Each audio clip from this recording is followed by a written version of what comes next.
Essentials binder.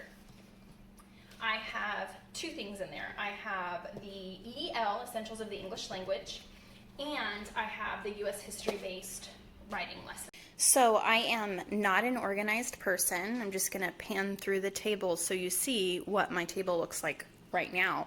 If you really wanted to, I could take you up this way and even, oh, look, there's my breakfast bar.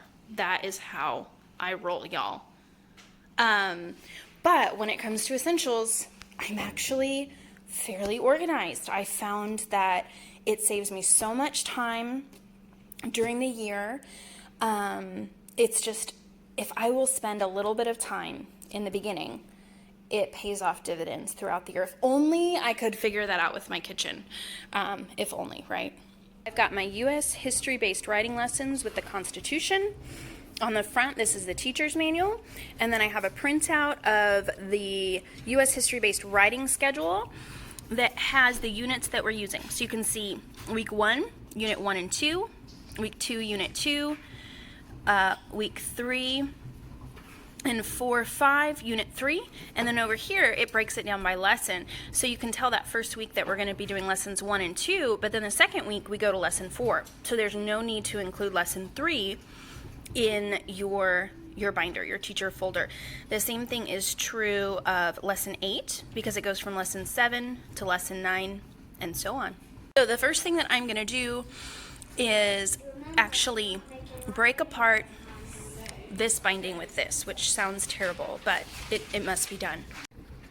Why are you taking them off? That's what you got to do to make the parent binder. Now I've taken apart the spiral binding. You can see what's left over there.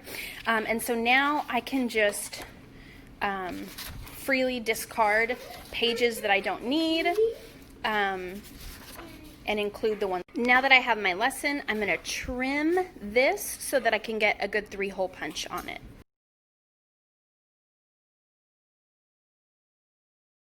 So this is my essentials binder, and I have these great dividers that go 1 through 24, and I can break that apart by week. So what I do is I put the week 1 lesson from the EEL guide here, and then at the end of that is where I'm going to put my IEW lesson that's assigned for that week.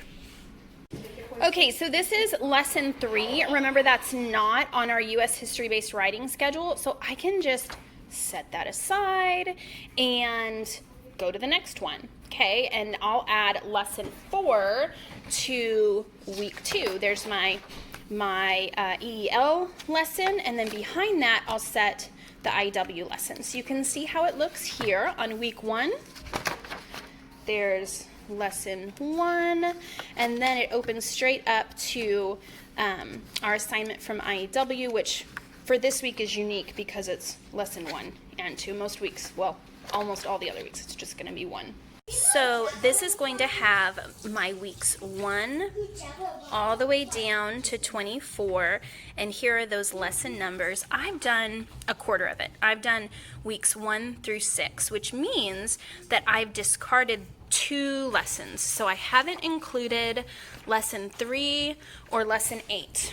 And I've just finished up putting lesson 9 here in week 6. Okay, I am all done using just a taken apart U.S. history-based writing lessons teacher's manual, my essentials binder with these 24 tabs, I guess, I don't know what these are, wire cutters, just a pair of scissors, and a 3-hole punch. Now I have everything organized so that I can turn to the week 6, and I have my EEL information, but also I've got the lesson that week we're on lesson 9, Benjamin Franklin.